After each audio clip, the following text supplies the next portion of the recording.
जिस तरीके से मैं हमेशा कहता हूँ, हर इंसान की अपनी एक कहानी होती है। वह कहानी हमें बहुत कुछ सिखाने में मदद भी कर सकती है। जैसे कई अच्छी कहानियाँ होती है सकारात्मक, कई नकारात्मक कहानियाँ हो सकती है। सकारात्मक कहानियों से प्रेरणा मिलती है, नकारात्मक कहानियों से सीख मिलती है और कई कहानियाँ तो इतनी अद्भुत होती है जो हमें हार न मानने के लिए मजबूर करती है। यदि यह कर सकता है, वह कर सकती है तो मैं क्यों नहीं कर सकता?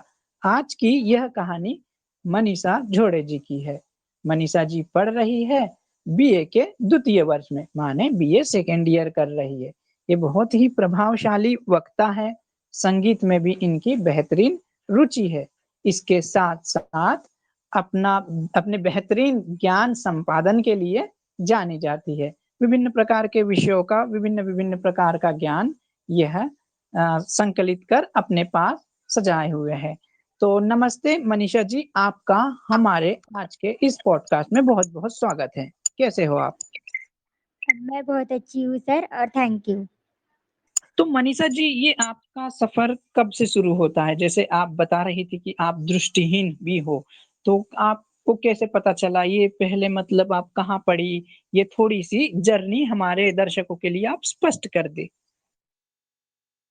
हाँ सर, तो मैं बताती हूँ, मैं बचपन से ही दृष्टिबाधित हूँ और मुझे बचपन से ही मेरे मम्मी-पापा ने मतलब एजुकेशन से वंचित नहीं रखा, पाठशाला में भर्ती कराए और सर मैं पहली से चौथी कक्षा तक अपने गाँव में पढ़ी हूँ प्राइमरी हाई स्कूल में और उसके बाद 5वीं से 7वीं तक आनंदवन चंद्रपुर में पढ़ी हूँ और उसके बाद 8वीं से 10वीं तक मैं नवोदय हाई स्कूल केशोरी में पढ़ी हूँ और उसके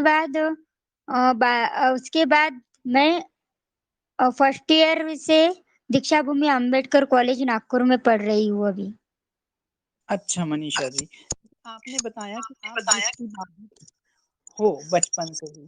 तो दृष्टिबाधित होते हुए गाँव में किन प्रकार की समस्याओं को आपको फेस करना पड़ता था या उनका सामना करना पड़ता था?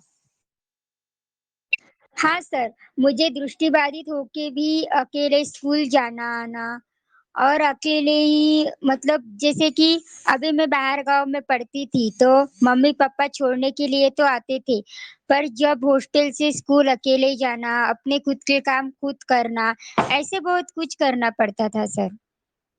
हुँ, और लोगों का व्यवहार आपके प्रति कैसा होता है? जैसे आप गाँव में हो, दृष्टिबाधित हो, तो लोगों का नज़रिया क्या होता है आपकी ओर देखने का? सर, अभी ग्रामीण हमारे इधर तो ग्रामीण भाग के लोग रहते हैं, पर वो बड़े समझदार हैं और वो मेरी कौन से भी काम में हेल्प करते हैं। जैसे कि मैं अकेले जाती हूँ, तो मुझे रास्ता दिखाना, साइड से लेकर जाना और मुझे घर तक छोड़ देना। ऐसे मतलब बहुत कुछ करते करते हैं और मैं जब स्कूल में जाती थी, तो स्कूल के मेरी फ्रेंड लोग, मेरे टीचर तो मेरी बहुत मदद करते थे सर और मुझे बहुत प्रोत्साहन करते थे और मुझे प्रोवाइड भी करते थे, मार्गदर्शन भी देते थे, कौन से भी सब्जेक्ट पर। जी। और जिस प्रकार से आपने यहाँ तक का सफ़र तय करा, तो दृष्टिबाधित होते हुए सर्वप्रथम गाँव में शिक्षा अर्जित करना, उसके बाद आप आनंदवन चली जाती हो, फिर आप स्वयं के गाँव में ही पढ़ी, फिर आप नागपुर आई। तो ये जो सफ़र है आपका, इससे आप क्या-क्या सीखी? मतलब अलग-अलग जगह रहने का आपके पास एक्सपीरियंस है, अनुभव है, तो इसने आपको क्या सिखाया?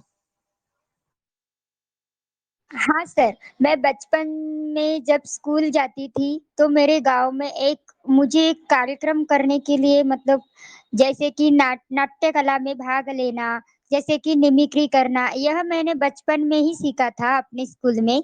और जब मैं आनंदवन में गई, तो आनंदवन में मुझे रनिंग, लॉन्ग जंप और बुद्धिबल इसकी प्रैक्टिस की मैंने और मैंने ब्रेल भी सीखा थोड़ा बहुत। मतलब ज़्यादा तो मुझे आता नहीं पर थोड़ा कुछ मैंने सीख लिया और उसके बाद मैं अपने स्वयं गाँव में पढ़ी थी। तो उसके बाद मैंने वक्तृत्व स्पर्धा, वाद-विवाद, फैंसी ड्रेस ऐसे मतलब बहुत कुछ सीख लिया और विविध तरह की भी परीक्षा मतलब एग्ज़ाम देते जैसे कि जनरल नॉलेज, सामान्य ज्ञान स्पर्धा ऐसी स्पर्धाओं में भाग लिया था और उसके बाद जब मैं नागपुर आई, तब से मैंने ऑनलाइन मुलाकात देना और जैसे कि संगीत कॉम्पिटिशन, वक्तृत्व स्पर्धा ऐसे बहुत कुछ मतलब सीख लिया सर और मुझे नागपुर में आकर तो ये भी सीखने को मिला कि पहले मैं छोटी थी तो मुझे ब्लाइंड का मतलब ज़्यादातर समझता नहीं था, पर अभी मुझे ऐसे लगता है कि ब्लाइंड स्कूल में रहना चाहिए। ब्लाइंड बच्चे भी बहुत कुछ करते हैं और सबसे खुशी की बात तो ये है कि मैंने कभी सुना ही नहीं था बचपन में कि ब्लाइंड लोग भी जॉब पर लग जाते हैं। पर अभी मैंने खुद की आँखों से देखा, खुद के कानों से सुना तो मुझे विश्वास हो गया कि अपन भी दृष्टिबाधित होकर आगे जाकर कुछ न कुछ कर सकते हैं। और अपना खुद का विकास कर सकते हैं, अपने पैरों पर खड़े हो सकते हैं, यह मेन बात सीखी सर।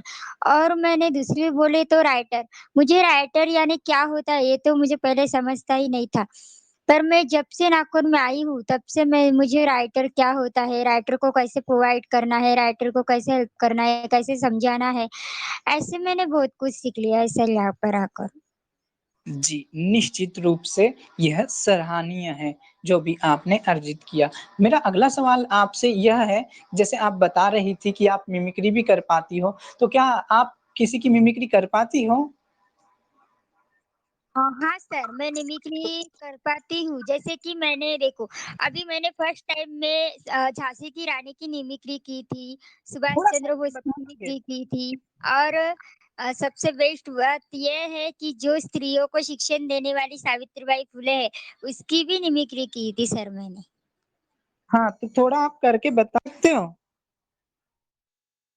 सर मुझे तो यह मतलब झाँसी की रानी की मिमिक्री करते हुए यह खुशी होगी कि मैं अपने देश की जो स्त्री है, अपने देश के लिए लड़ी है, उसकी मिमिक्री करते हुए मुझे बहुत खुशी होगी सर।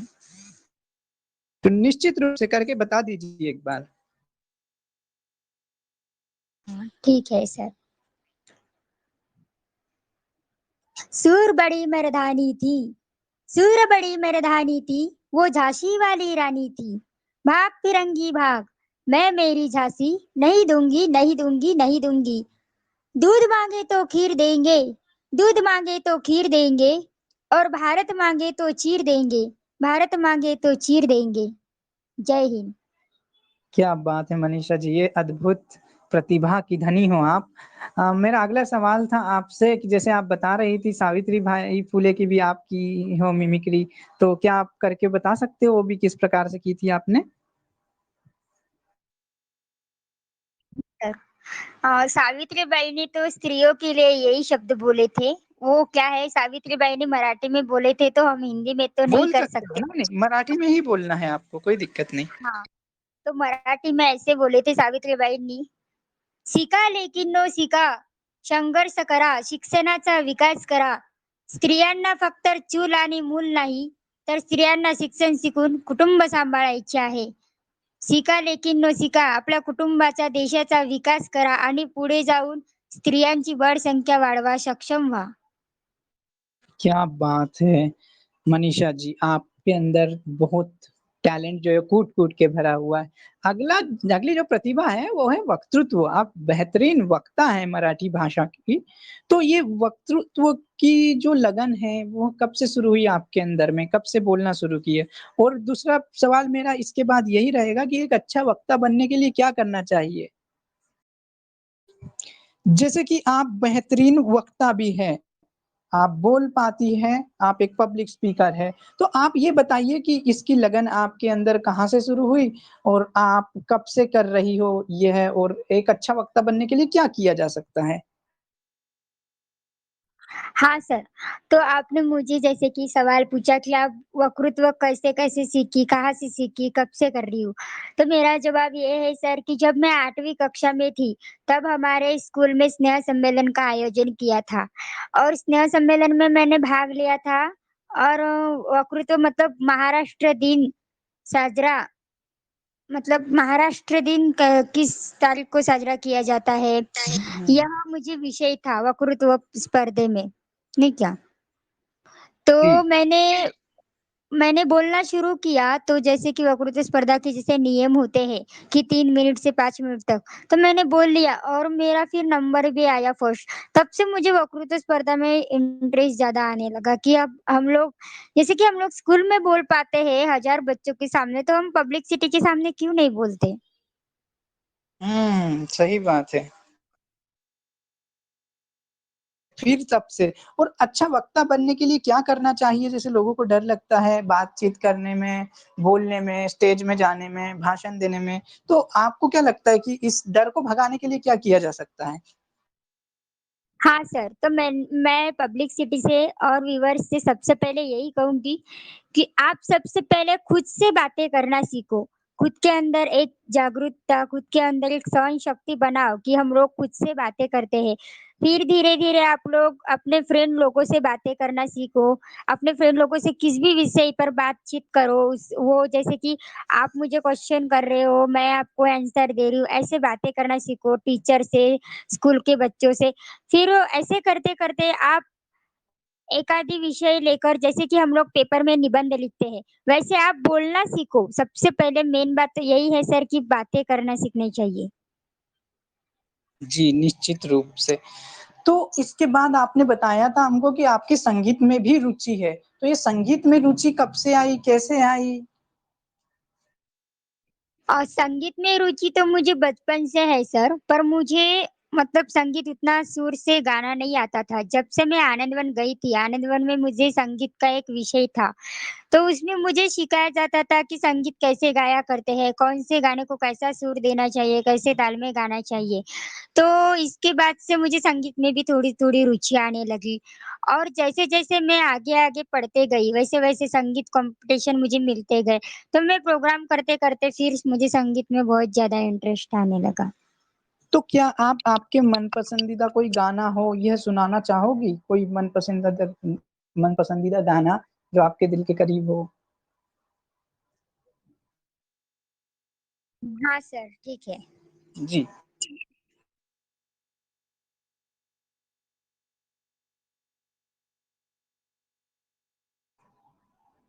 सर हिंदी या मराठी? कोई भी। हाँ, ठीक है सर। प्रभाते सूरडभिरङ्गति दश दिशा भूपाळी म्हणती प्रभाते पानोपानी अमृतसिंपित उषासिरी हसती धुंदित जागे होनी फुले सुगंधित जागे होनी फुले सुगंधित तालावर डोलती प्रभाते सूरडभिरंगती दश दिशा भूपाळी म्हणती प्रभाते कृषीवनांती हाक ऐकुनी बहुतेदाल्या शेतामधुनी श्री विष्णूचे नामस्मरुनी श्री विष्णूचे नामस्मरुनी तारकुडी छेडिती प्रभाते सूरडभिरंगती दश दिशा भूपाळी म्हणती प्रभाते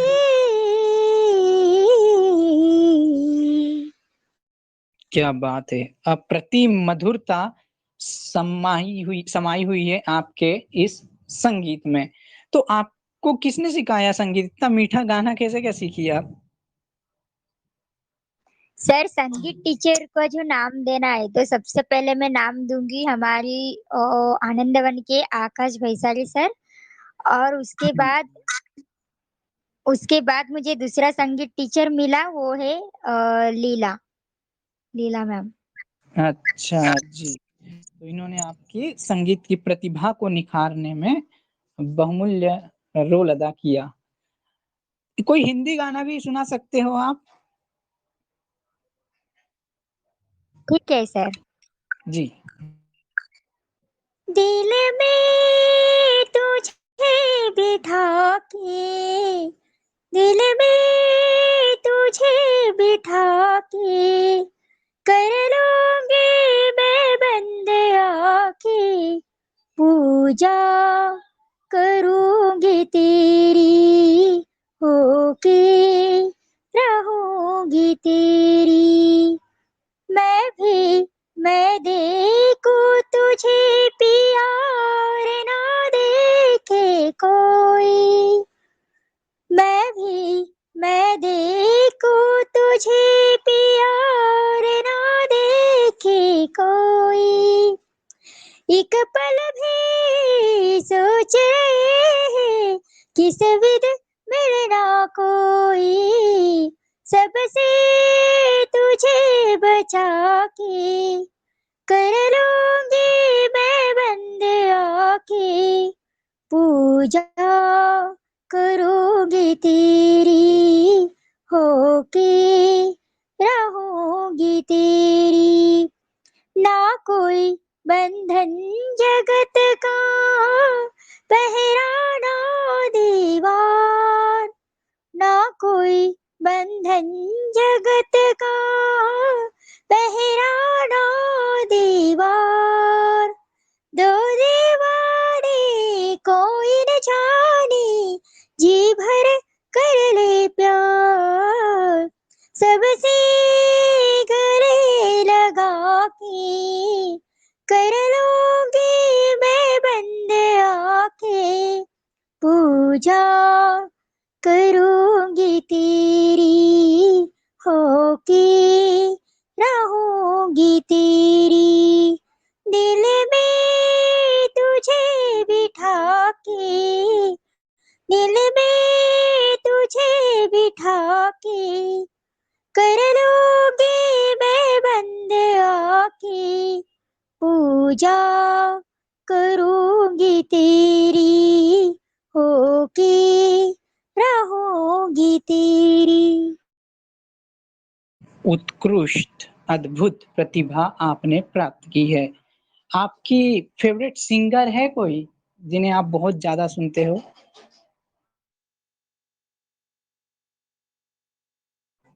हाँ सर, मेरी फेवरेट सिंगर तो यही है, लता मंगेशकर। लता मंगेशकर जी। अच्छा, तो आप हमारे शो में आए, आपने अपना बहुमूल्य वक़्त दिया, इसके लिए आपका बहुत-बहुत शुक्रिया। किंतु जाते-जाते आप हमारी ऑडियंस को और हमारे व्यूअर को क्या मैसेज देना चाहोगे? जो भी आपके दिल में है या जो कुछ भी आप कहना चाहती हो, ऐसा कोई अच्छा-सा मैसेज? हाँ सर, मैं तो मतलब पब्लिक को यही कहना चाहूँगी कि मेरे सर की वीडियो को लाइक करना चाहिए, सब्सक्राइब करना चाहिए और आगे भी लेकर जाना चाहिए, दूसरों को शेयर करना चाहिए।